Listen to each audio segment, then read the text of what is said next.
de The X-Files. On se retrouve aujourd'hui avec un sujet inabordé dans le domaine du jeu vidéo ou même du film, des films, du cinéma. Et vous l'avez vu de toute façon dans le titre de la vidéo, c'est les pièges dans les jeux vidéo. Alors je fais ce sujet car j'ai regardé beaucoup de vidéos de confrères vidéastes donc sur YouTube qui parlent soit des films, de la cinématographie ou même des jeux vidéo, par entre autres le joueur du grenier, Benzaï, Bob Lennon, Edouard, le loup 5.1, Monsieur Méa, etc. etc. D'ailleurs je vous mets dans la description le lien vers ces chaînes que je vous conseille vivement. Tous parlent de films ou de jeux vidéo et ils font bien sûr mention, dans le cas des jeux vidéo, de certains types de jeux avec notamment des pièges mortels. On pense bien sûr à des jeux très difficiles, la plupart du temps des jeux de plateforme, mais pas toujours. Et quand nous, gamers ou passionnés de cinéma, on regarde un film ou mieux, on joue à un jeu et où on tombe dans un de ces pièges à con, on a tendance à dire putain, les espèces de sadiques qui mettent des pics dans les aéroports, dans la Tortue Ninja par exemple. Mais moi qui me pose souvent des questions, qui m'intéressent à peu près à beaucoup de domaines, je me suis dit, mais d'où est-ce que ça vient, tous ces pièges que l'on voit dans les films ou les jeux vidéo? Est-ce qu'il y a... est-ce que c'est totalement imaginaire? Ou bien est-ce que c'est empreint de réalité?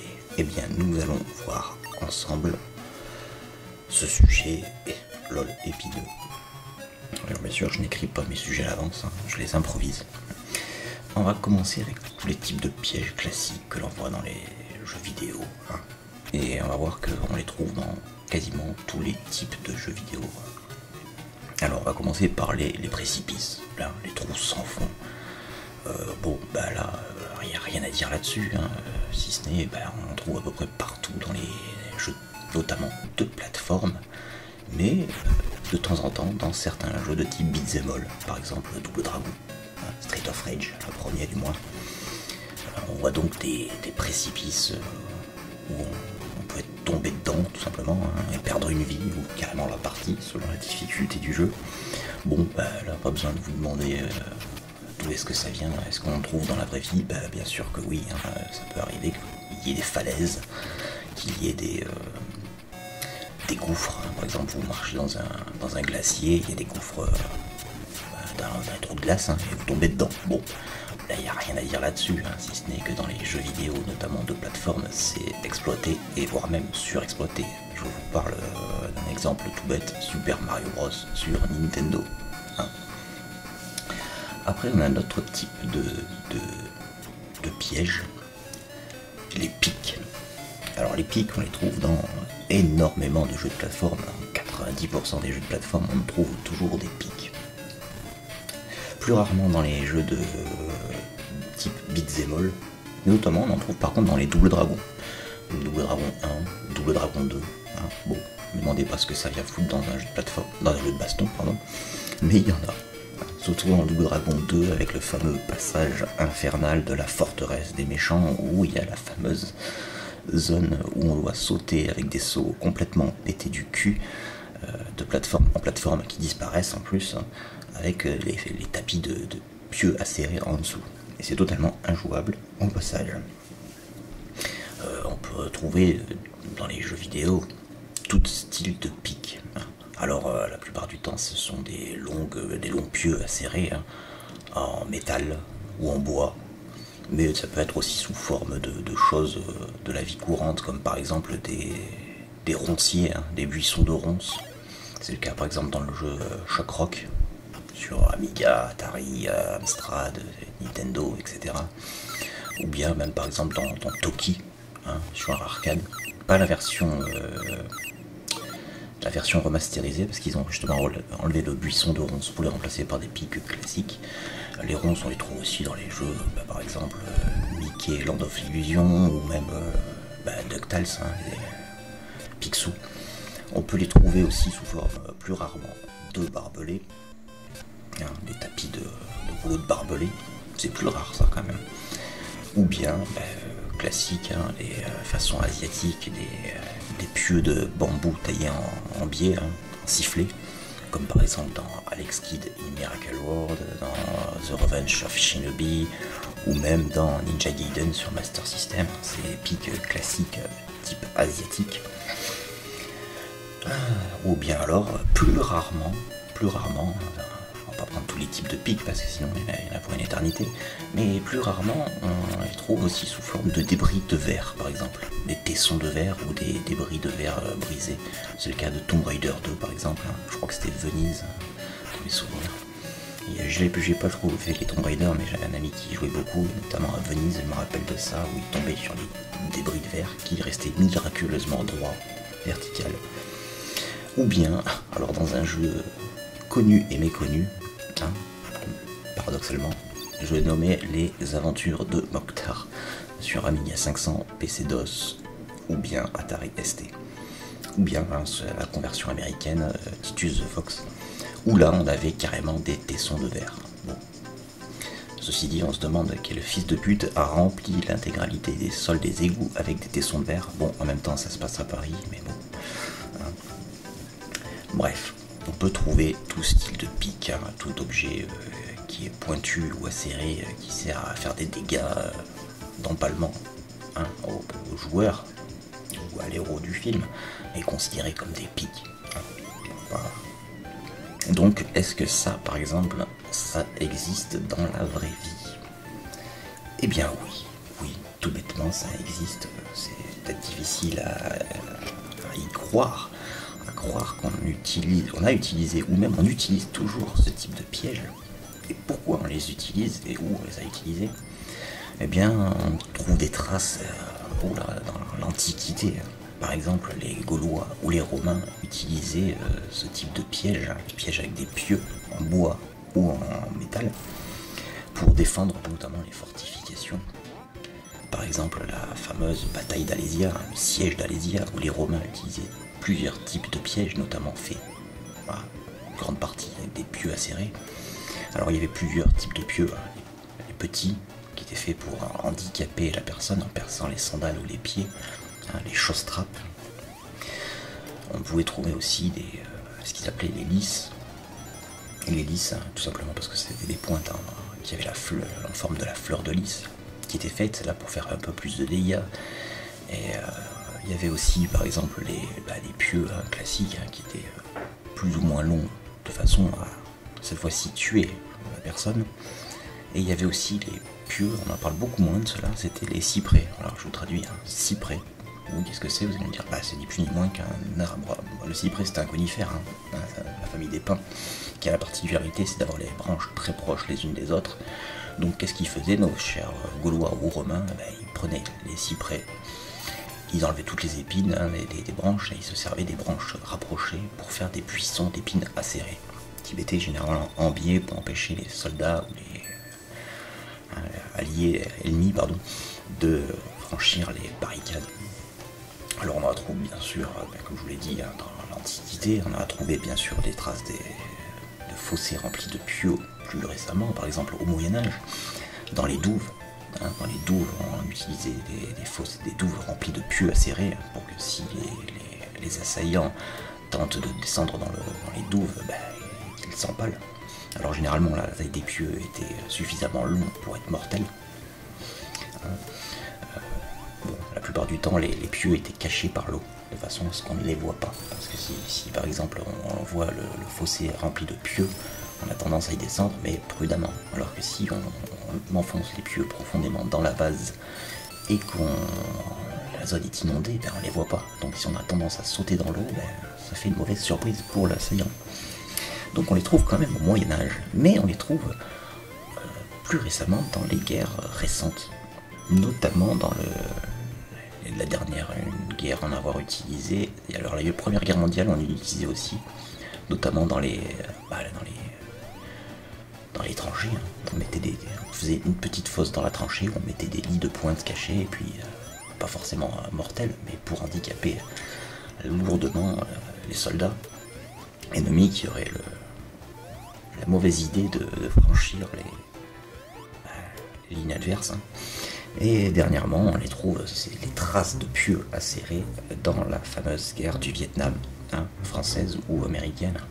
Guerre d'Indochine pour les Français, Vietnam pour les Américains, où bien sûr les Viet Cong utilisaient, étant donné qu'ils étaient très faiblement armés contrairement aux Américains, utilisaient beaucoup l'avantage du terrain, dans les forêts, les marécages et tout ça, pour tendre ce genre de piège. Alors ils appelaient ça les booby traps, les Américains. Booby traps, vous pouvez traduire ça par piège à con, pour faire simple. Et ils étaient pour 90% faits de pieux acérés. Alors c'était des boules de ciment avec des pieux en métal ou en bois incarcérés dedans, qui étaient lancés le long des arbres, ou par un dispositif quand vous passez la boule lestée, ou des troncs d'arbres hérissés de pointes lestées partaient sur les soldats et les empalaient. Hein. Ça pouvait être aussi des petits trous avec une ou plusieurs pointes suffisamment petites pour percer la... C'était pas mortel forcément, du moins sur le moment, mais c'était handicapant dans la mesure où les Vietnamiens avaient compris, par exemple, dans le cas de eux, qu'un soldat blessé est plus handicapant en fait qu'un soldat mort. Tout simplement parce qu'un soldat blessé, ça va mobiliser d'autres soldats pour aller l'aider, et puis ça va mobiliser des secours, donc de dépenser de l'argent. Alors qu'un soldat mort, il est mort. Hein. Ça n'empêchera pas les autres ennemis de venir vous pourchasser. Au contraire, ça va peut-être leur donner plus de motivation, de vengeance. Alors qu'un soldat blessé, justement, ça touche le moral à la fois de la victime, mais aussi des autres soldats. Et donc, les Vietnamiens utilisaient souvent des petits pièges à pointe pour blesser les pieds ou les chevilles. Alors parfois, c'était des pieux de bambou ou des pointes en acier, non enduits de poison, mais parfois ils enduisaient soit de poison, voire même d'urine ou d'excréments, pour que ça provoque une infection létale à long terme, très douloureuse et même mortelle. Et donc ils utilisaient beaucoup de ce système défensif à pointe. Donc ce n'est pas imaginaire les pieux. Et d'ailleurs on en trouve toujours de nos jours sous formes diverses, par exemple sur les barrières, les clôtures. Tout le monde a déjà vu ce type de clôture hérissée de pointe pour empêcher les voleurs, ou même sur certains poteaux électriques, des pieux orientés vers le bas pour éviter que des petits malins tentent, je ne sais pas pour quelle raison, mais tentent de grimper au poteau électrique et de faire Dieu sait quoi. Donc on met souvent des pieux pour empêcher les voleurs ou les imprudents de franchir les clôtures. On les utilise aussi dans la chasse, ou du moins pour empêcher les nuisibles, comme par exemple des pieux à pigeons, des pics à pigeons. Et après on en trouve bien sûr les murs hérissés de fameux tessons de verre. Bon, ça c'est classique, tout le monde en voit, c'est le truc le plus low cost mais très efficace, ou bien sûr les rouleaux de fil de fer barbelés, ou plus naturel, des buissons de ronces mis le long des clôtures pour empêcher les indélicats de venir vous spoiler vos biens. Alors donc oui, les pièges à pieux tout type de pièges à pieux ont été utilisés tout au fil de l'histoire pour différents motifs, soit défensifs, soit offensifs, ou même pour la chasse au gibier. Après, on a dans le cinéma les fameux par exemple, je vous prends l'exemple, Indiana Jones, où on trouve des fosses avec des pieux, des pièges à pieux, par exemple dans le premier, l'Arche perdue, là où le fameux assistant de Indiana Jones se fait piéger quand il s'enfuit avec l'idole en or, dans le tout début du film, ou bien dans même le temple démoniaque, comment ça s'appelle, Indiana Jones 2, je me rappelle plus, le temple maudit, pardon, où Indiana Jones et comment il s'appelle, 2001 se retrouve par imprudence piégé dans la fameuse pièce, dans la salle avec les pieux qui descendent du plafond, le plafond qui s'abaisse avec les pics. Bon, il s'en sort toujours, mais ça c'est une légende urbaine les tombeaux maudits avec des pièges mortels. Il n'y a aucune trace de ces tombeaux avec des dieux, des pièges acérés, encore moins des lacs de lave. C'est une légende hollywoodienne, une légende du jeu vidéo.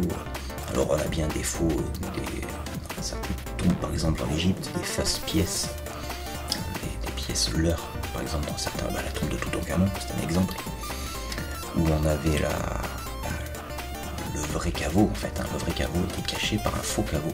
On met une pièce avec quelques babioles, hein, donc pour faire croire que l'éventuel voleur, il a tombé sur le magot, il prend les vieilles babioles et puis il se barre. Alors qu'en vérité le vrai caveau est caché derrière un mur et personne n'aura l'idée de casser le mur si on y trouve les babioles avant. Donc c'était un piège non létal, astucieux pour détourner le voleur. Mais il n'y a pas de traces de tombeau, ou du moins pas que je sache, de tombeau avec des pièges mortels, genre des dieux acérés, des bains d'acide ou des lacs de lave, mieux. Mais donc ça c'est un mythe hollywoodien, mais c'est toujours plaisant à voir. Après, on a d'autres types de pièges dans les jeux vidéo. Par exemple, les sables mouvants.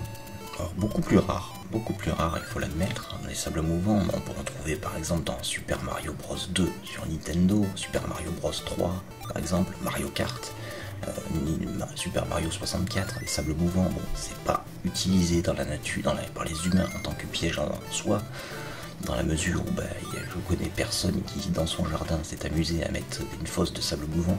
C'est un piège facile à faire, un sable mouvant, qui n'est pas forcément mortel dans la vraie vie. Hein, je vous laisse regarder les lois de la pesanteur. Bon, ça peut être mortel, mais combiner le sable mouvant avec le soleil brûlant ou le froid hivernal, ça va devenir rapidement mortel. Mais bon, je connais personne dans la vraie vie, hein, je connais aucun exemple de personne qui a volontairement mis des fosses de sable mouvant autour de sa forteresse. Alors si on a l'exemple du Mont Saint-Michel qui a été construit volontairement là-bas, car le rocher sur lequel a été construit la forteresse, puis le monastère, a été mis pas là-bas par hasard. Hein. C'était, bien sûr, c'est recouvert par la marée une partie de la journée, mais lorsque la marée est basse, il y a le sol, le sablonneux, mais il n'est pas stable pour autant. Bon, maintenant il y a une route, mais fut un temps il n'y en avait pas. Il fallait traverser la baie de sable au risque des périls, de tomber dans les sables mouvants et de périr noyé, englouti dedans, ou même recouvert, englouti, piégé dedans et recouvert par la marée. Donc ce n'est pas mis volontairement dans son jardin, mais on peut se servir à son avantage. Mais on en trouve à peu près partout, de tous les types de sables mouvants dans le monde, hein, dans les tourbières par exemple. Bon là ce sont des sables mouvants de type résidus organiques, parce que là c'est de la tourbe. On peut trouver des champs d'algues, hein, de la boue, de l'argile, peu importe. Donc on en trouve souvent dans les jeux vidéo, mais c'est pas une majorité. Hein. Beaucoup dans les jeux de plateforme, ou des fois, parfois, sous des sables mouvants détournés. Ce que j'entends les sables mouvants détournés, c'est par exemple dans le jeu Ghouls and Ghosts, dans le deuxième niveau, là on arrive à la colline des tortues, pour ceux qui se rappellent, je me rappelle plus, avec les moulins. On arrive dans le moulin et on a le sable mouvant conique qui descend un peu comme un sablier en fait, et tout en bas il y a le fourmilion. Le fourmilion qui est une larve, pour ceux qui ne savent pas, qui dans son état larvaire crée un piège conique dans le sable, où les fourmis, d'où le nom, fourmilion, les fourmis, les principales victimes de ce piège, tombent dans le sable conique, ça fait une espèce d'éboulement, et puis la petite larve, hein, elle attend juste en bas, pour piéger la petite fourmi ou l'insecte malheureux. Alors ça s'effondre, hein, c'est conique, donc ça s'écroule, et puis la larve n'a plus qu'à attendre tranquillement au fond du trou que la fourmi descende, et de temps en temps elle peut projeter du sable sur la fourmi malchanceuse pour provoquer encore plus d'éboulement. Puis une fois qu'elle arrive en bas, elle le saisit avec ses pinces et la tire dans le fond. Donc on trouve aussi des sables mouvants détournés, par exemple dans Ghouls and Ghosts, dans Alex Kidd sur Mega Drive, on les trouve aussi dans, comment il s'appelait, Atomic Runner sur Mega Drive. Bon, c'est pas un sable mouvant en soi dans la vraie vie, mais c'est dans les jeux vidéo, c'est classique, c'est utilisé comme tel. Enfin, par exemple, je crois que c'était dans Secret of Mana qu'il y en a, dans mes souvenirs, sur Super Nintendo. Mais bon, Non, dans la vraie vie, ça existe bien sûr, les sables mouvants, c'est indéniable, mais sauf exception, comme le cas du Mont Saint-Michel, ça n'a jamais été utilisé comme volontairement comme piège mortel. Après, dans les jeux vidéo, on trouve aussi, c'est très courant, les bains d'acide. Les bains d'acide dans les jeux vidéo, ça, alors là, ça on en trouve, notamment dans James Bond Junior par exemple, dans Nicky Boom sur Amiga, ou alors par exemple dans Lemmings.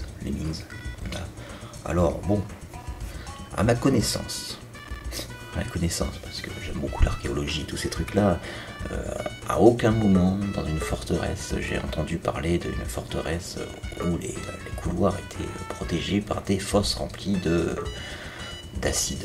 Alors on peut trouver dans le monde, quelques endroits bien précis, des lacs d'acide sulfurique pur.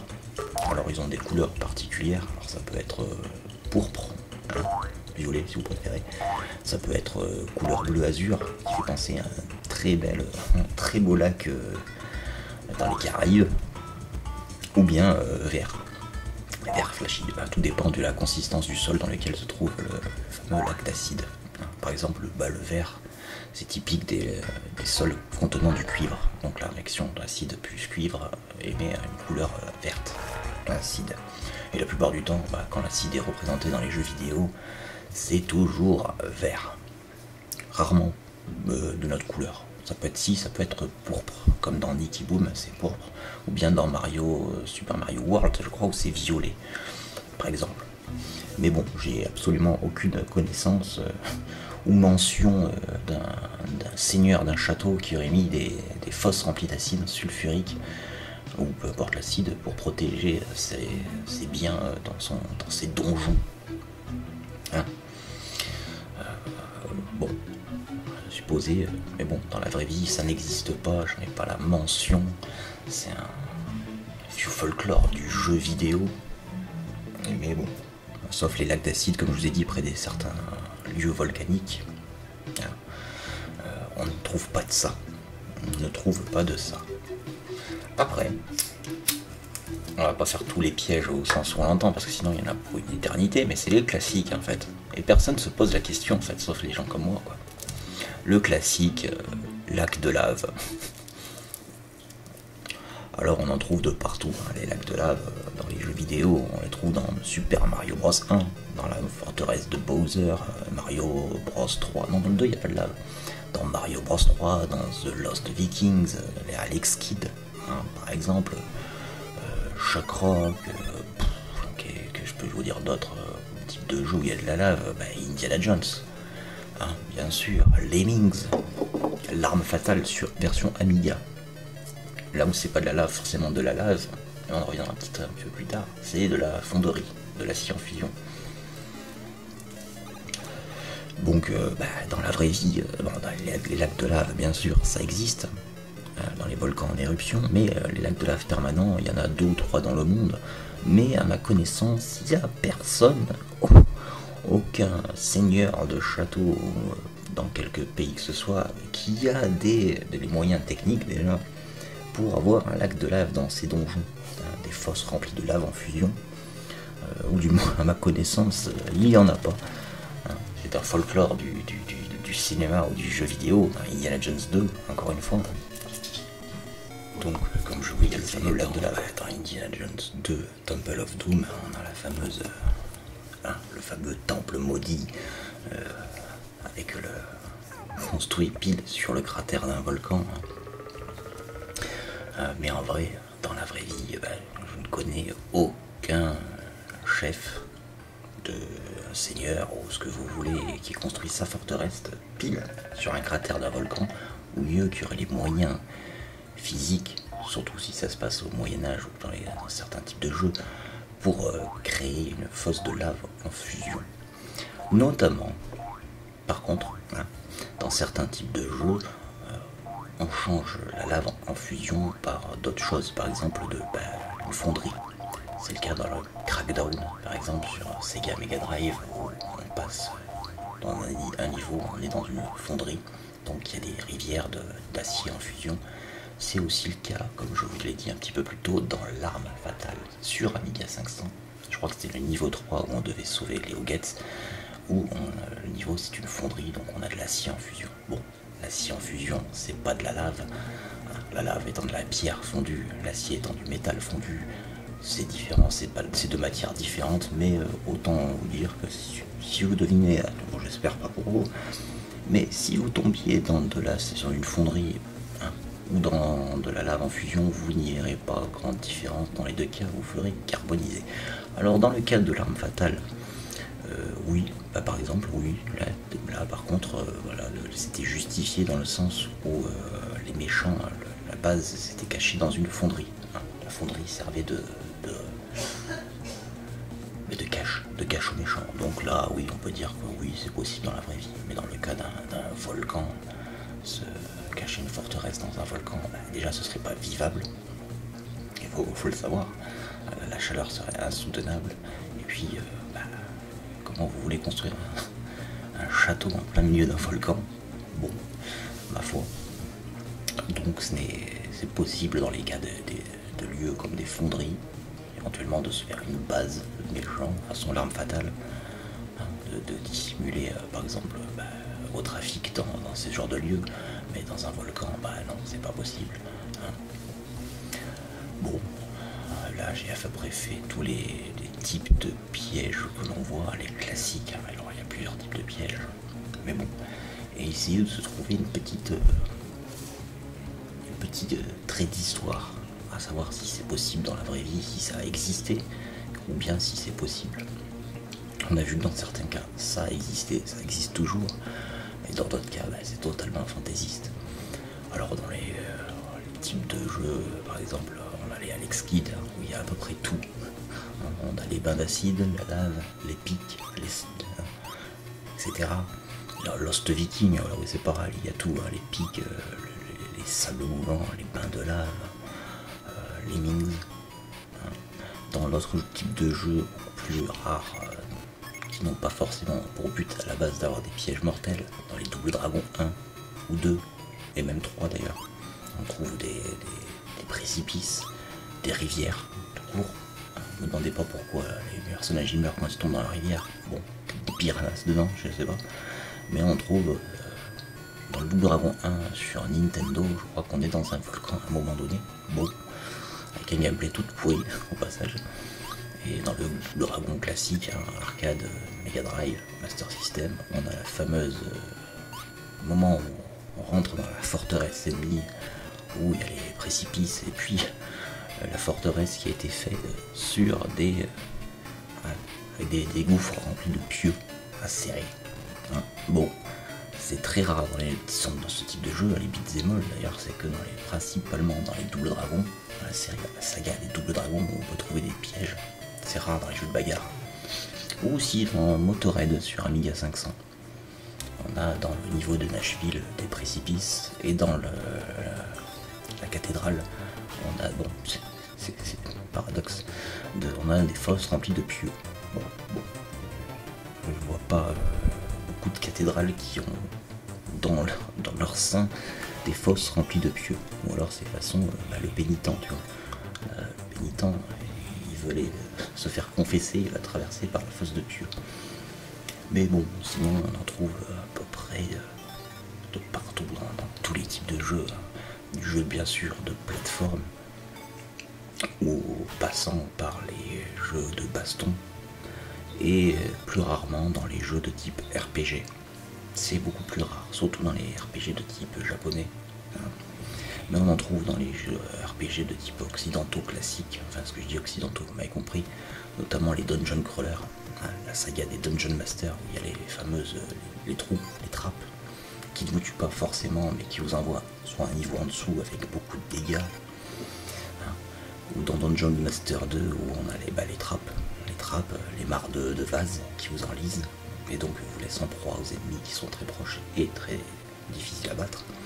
Et aussi le piège mortel où vous êtes tenté d'aller chercher, je sais plus si c'était un bouclier ou une arme légendaire, et quand vous rentrez dedans, la porte se ferme et il y a un mur hérissé de pointes qui vous fonce dessus et vous tue. Donc il y avait un moyen d'éviter le piège, mais si vous tombez dedans, c'est fini pour vous. Donc on trouve quand même ça dans tous les types de jeux, notamment les types de plateformes, baston, RPG, hein. Parfois même les sports, les types de sportifs, les jeux de sport type futuriste. Donc, je me rappelle plus, il y avait un jeu de sport type football américain où il y avait des pièges dedans, mais je me rappelle plus le nom du jeu. D'ailleurs, si vous vous en souvenez, dites-le-moi dans le commentaire. Alors, ça existe dans tous les types de jeux pratiquement. Hein. Et pour finir, sur ce sujet épineux, LOL, je me suis quand même fait chier à vous créer des reproductions de pièges diverses à partir de pointes, hein, des pièges à pointe. Bon, j'ai pas fait les tessons de verre, tout le monde sait ce que c'est, les pièges à tessons de verre, hein, les murs hérissés de bouteilles cassées. Pas besoin de le faire. Je vous mets une image au cas où si vous n'en avez jamais vu, mais il faudrait vraiment. Je sais pas si vous vivez, mais c'est obligé que vous allez passer un jour avec devant un mur hérissé de bouts de verre, de tessons de verre, de bouteilles de verre cassées.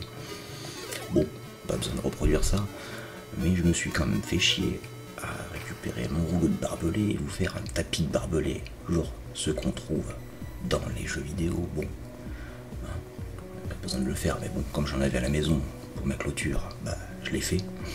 Je me suis quand même fait chier à aller dans la forêt récupérer avec des gants des ronces pour faire un tapis de ronces que vous pouvez voir en image, hein, et ça a été très chiant à faire, très très chiant. Je peux vous le dire que même ça, les ronces, ça piquait par-dessus les gants, hein.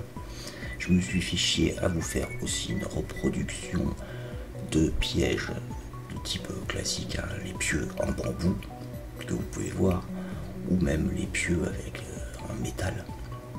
Et puis on a aussi les pieux qu'on voit rarement dans les jeux vidéo, les styles de pique à pigeon.